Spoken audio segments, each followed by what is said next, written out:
బాబు ఏంటండి పెరట్లో ఉన్నాడా? మీరేంటండి మౌన వ్రతమా?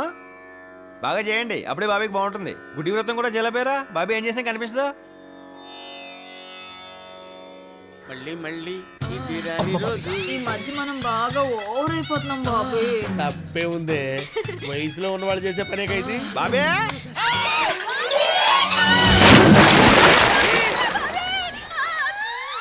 బాబే బాబే బాబులో ఏదైనా పడిందా? అంత సౌండ్ వచ్చింది. నా బిందె పడిపోయిందిరా. బిందెకే అంత సౌండా? ఏది చూద్దాం. నువ్వు ఆగక్క, నా బిందె నా బాయి మధ్యలో నీ కూడా పెట్టి ఎలా సరే సంజయ్ ఎక్కడ? సంచలేదు గింజలేదు వెళ్ళిపో. వెళ్తాలేరా? బాబే తొందరగా లాగు బాబే, నాకు భయం వేస్తుంది. తాగుతూనే ఉన్నానే. నువ్వు బిందె అయితే లాగొచ్చు, పెద్ద గంగాళంలో ఉన్నావు. అమ్మా గుంజలేకపోతున్నా.